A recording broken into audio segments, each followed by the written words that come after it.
Indonesia milik Tarim, milik Tarim, milik Tarim. Bahwa pahlawan nasional di Ponorogo adalah Ba'alawi. Imam Bonjol Ba'alawi, Tengku Umar, Tengku Cijitiro, semuanya Ba'alawi. Maka saya undanglah hasil sejarah Profesor Anhar Gonggong yang menyatakan dengan satu kalimat, bohong. Dibuktikan dengan sejarah-sejarah. Sampai ada klaim bahwa Indonesia ini milik Tarim. Buktinya, lihat tuh, banyak kuburan wali-wali dari Tarim. Inilah kepentingan membuat kuburan-kuburan palsu.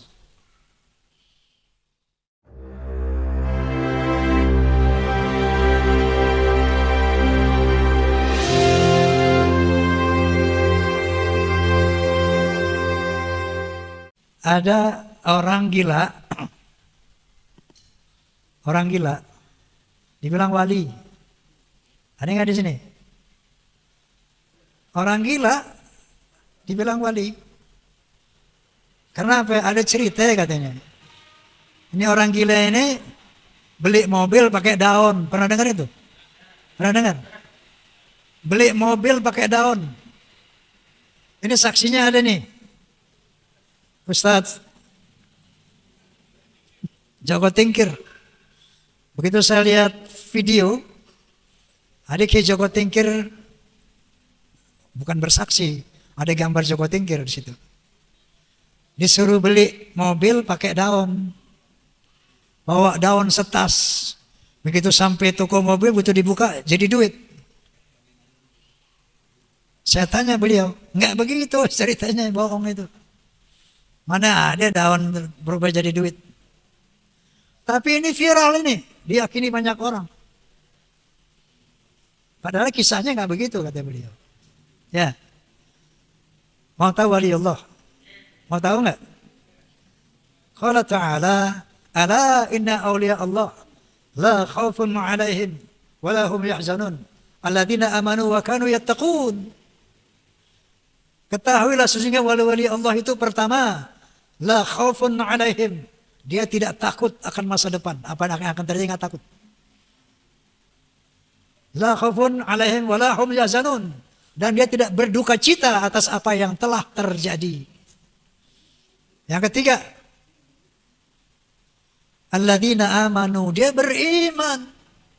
Wa kanu yattaqun, dia bertakwa. Artinya bertakwa apa? Imtithalu awamirillah wajtinabu nawahi, melaksanakan perintah Allah dan menjauhkan larangannya. Ciri-ciri yang lain di luar Quran, khariqul 'adah, out of the box, istimewa, di luar kebiasaan cara dakwahnya atau cara apanya.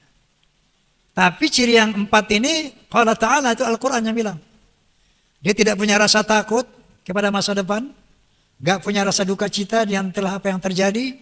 Dia beriman dan bertakwa kepada Allah Subhanahu wa taala. Jadi jangan kita kayak orang-orang jahiliyah dulu. Di India itu kalau ada orang gila dia diam aja ya. Saya pernah ke India soalnya. Ada orang begini aja disembah. Paham ya? Banyak lagi hurafat-hurafat yang membuat umat Islam khususnya para ulama berpikir, merenung, apakah iya turunan Nabi seperti ini? Saya nih muhibin kelas berat. Di sini ada muhibin nggak? Woi, ada muhibin nggak? Kalau ada lewat lo sama gue. Aneh jadi muhibin dari kecil. Ya, saya muhibin ini dari masih muda, udah muhibin. Sampai sekarang umur saya 35 tahun masih muhibin. Berapa umur gue sekarang?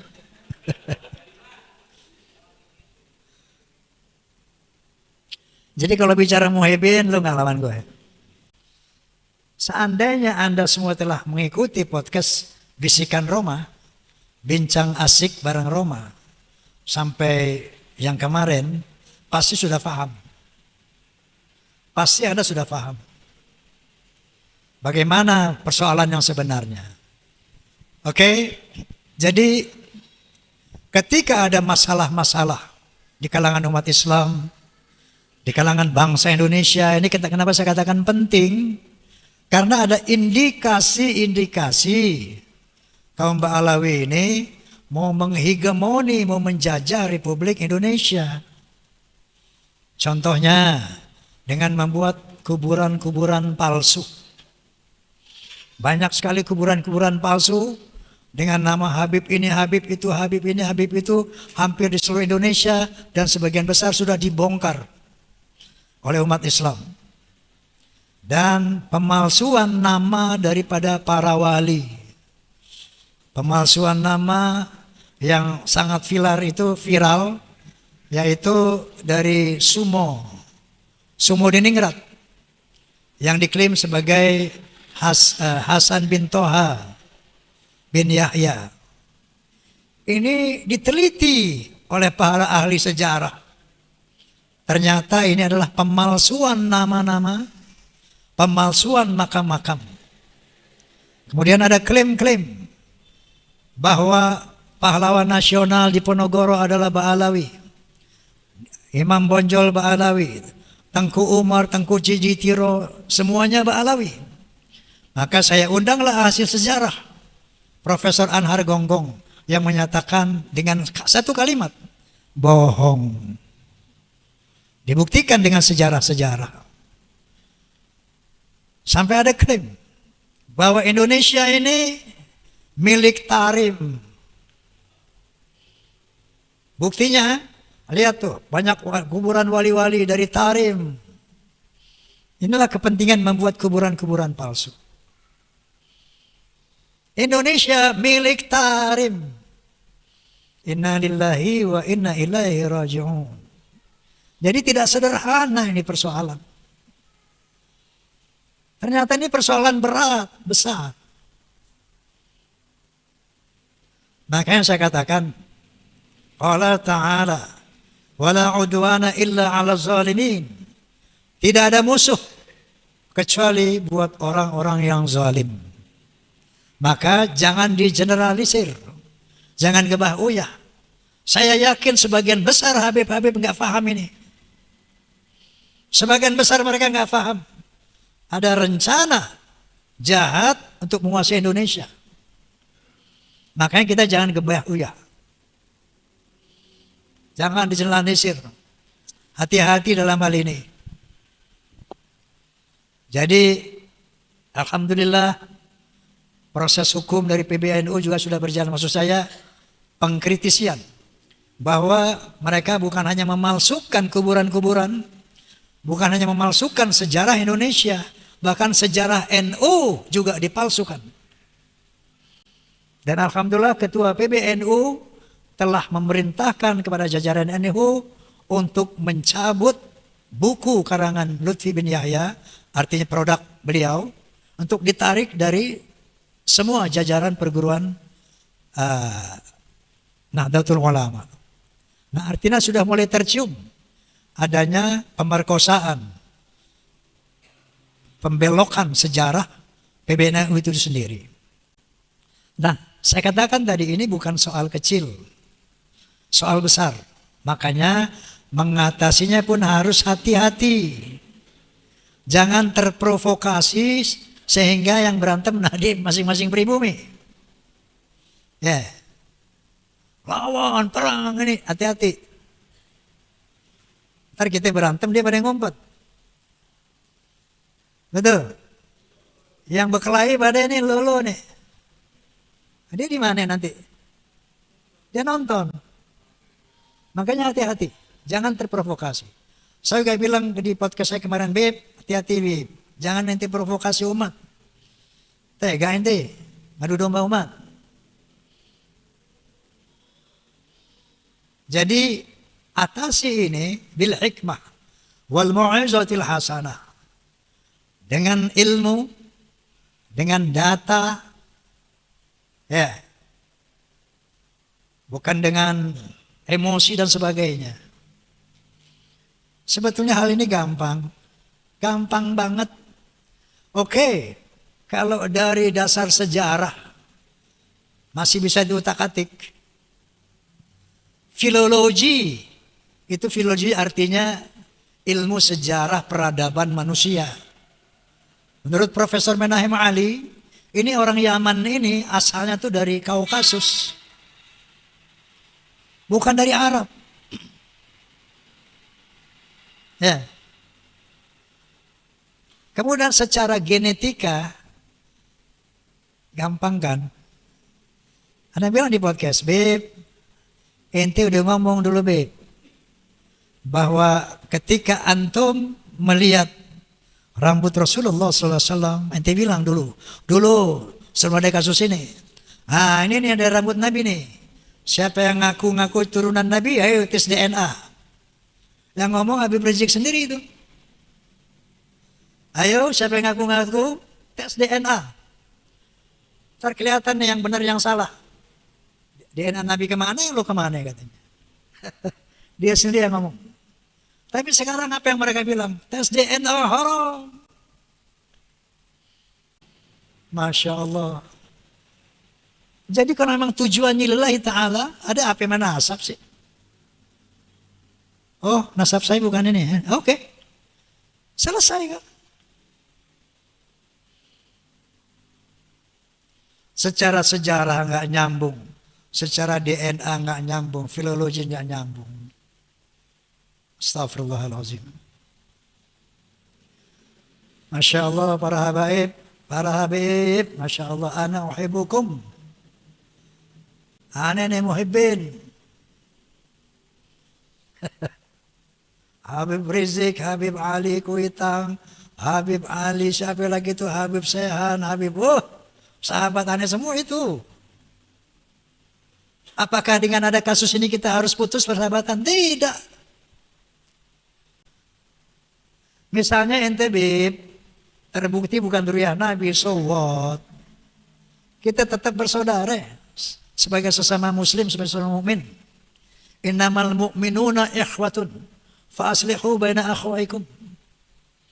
Sesungguhnya sesama orang beriman itu saudara. Lemudhuriyah mau bukan saudara. Fa aslihu baina akhwaikum. Maka damaikanlah sesama saudaramu. Inilah kira-kira tugas fahmi tamami. Faham?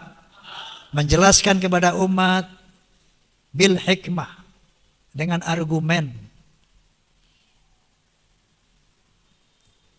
dengan bijaksana. Nasihat yang baik kalau mau berdebat dengan cara yang baik.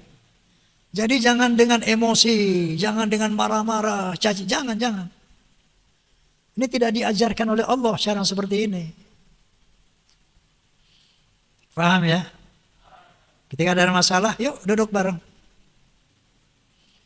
Nabi SAW pernah dibully nggak? Sering. Pernah difitnah nggak? Sering. Bahkan dilempari batu pernah nggak? Pernah. Nabi marah. Nabi ngomel. Nabi caci maki. Enggak. Qala ta'ala, "Fabima rahmatin minallahi linta lahum, walau kunta fazzan ghalizal qalbi, lan faddu min hawlik, fa'fu anhum wastaghfir lahum, washawirhum fil amr. Fa idza 'azamta fatawakkal 'ala Allah.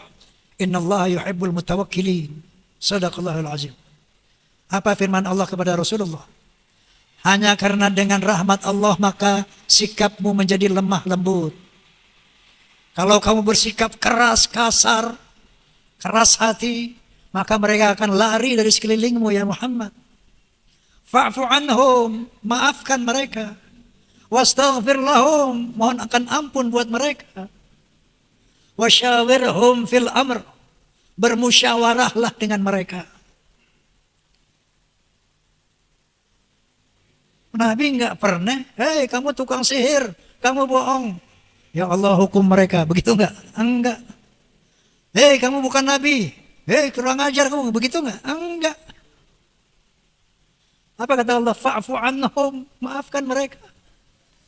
Wastaghfir lahum, mohonkan ampun buat mereka, bukan malah dikutuk. Lo mati nggak su'ul khotimah, bukan begitu. Doain.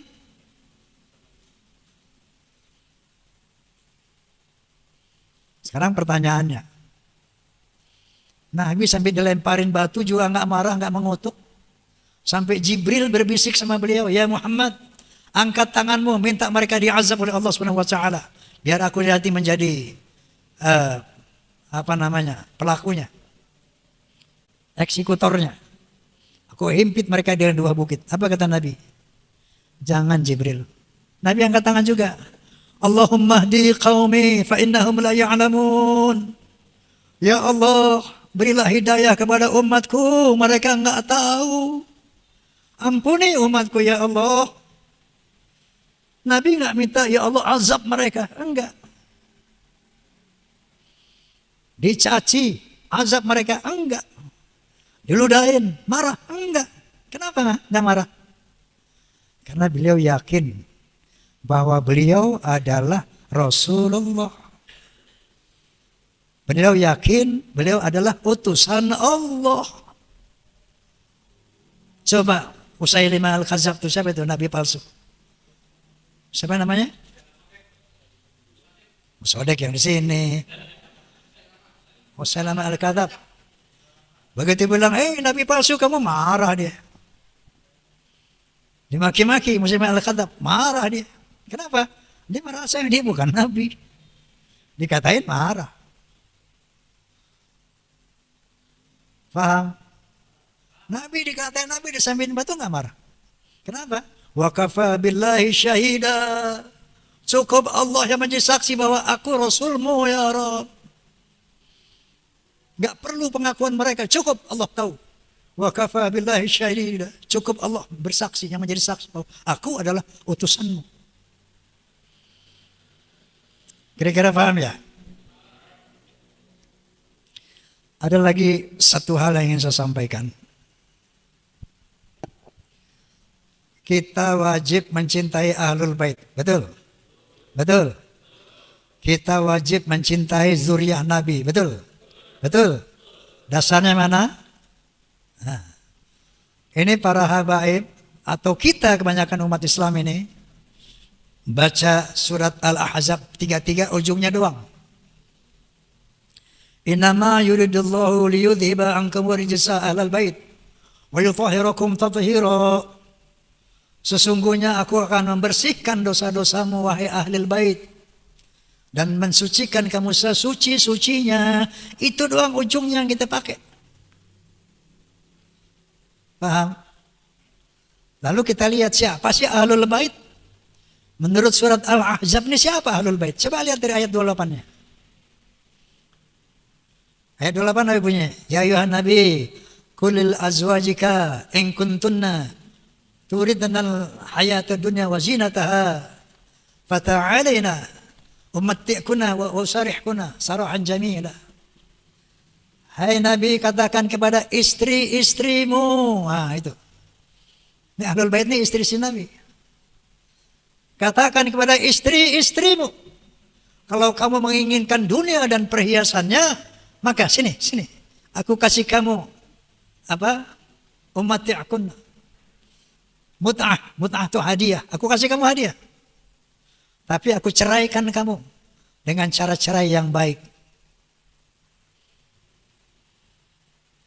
Jadi Nabi diperintah oleh Allah. Ya Muhammad, kasih tahu tuh. Harim-harim ente itu. Ada berapa istri Nabi?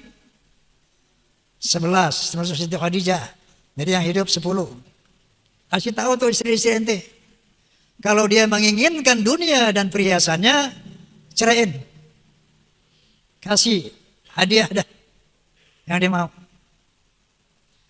Tapi wa in kuntunna turidna Allah wa rasulah wa darul akhirah fa inna Allah a'adda lil muhsinati min kunna ajran azima.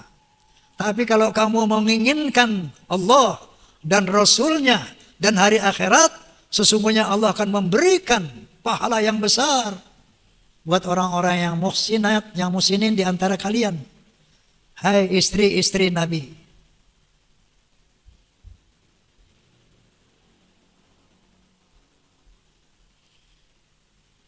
Terus ayat 30 apa?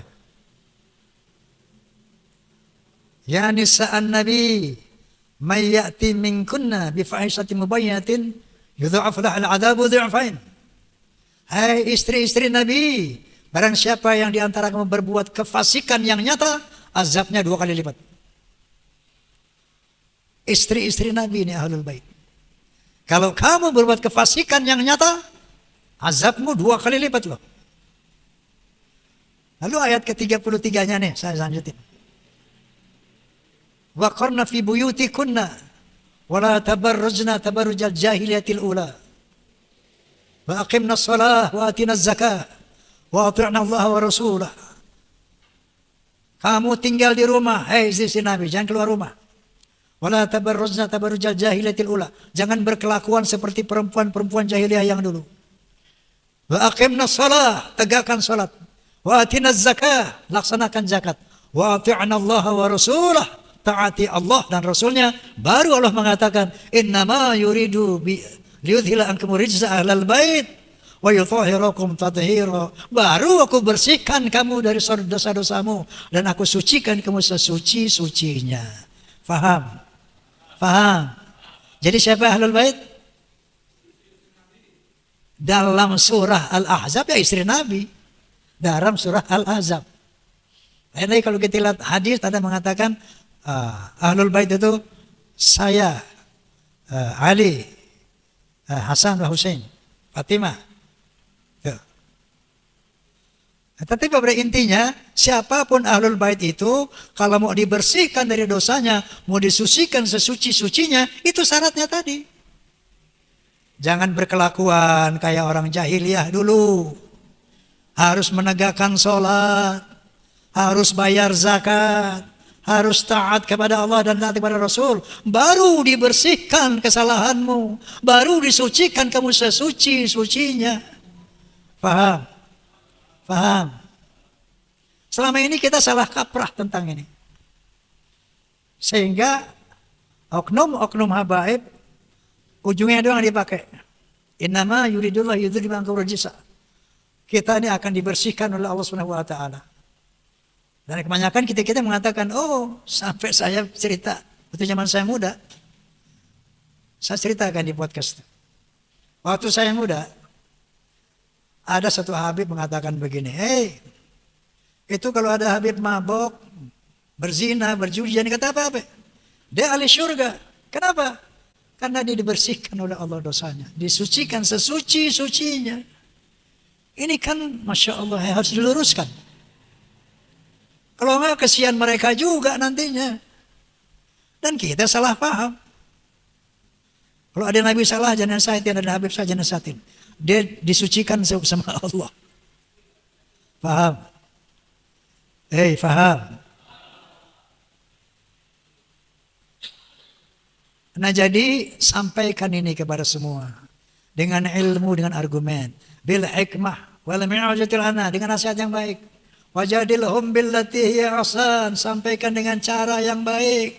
Nasihat yang baik, berdebat dengan cara yang baik, jangan marah-marah. Enggak disuruh sama Nabi itu. Jangan teriak-teriak, enggak disuruh sama Nabi. Bil hikmah, dengan bijaksana. Kesimpulannya apa? Kesimpulannya adalah ternyata nasab tidak jadi ukuran keselamatan dan kebahagiaan buat manusia di hadapan Allah Subhanahu wa taala. Anaknya Nabi saja nggak ada privilege. Anaknya Nabi. Coba lihat tuh anak Nabi masuk neraka. Anak Nabi Nuh. Bapaknya Nabi masuk neraka. Bapaknya Nabi Ibrahim alaihissalam.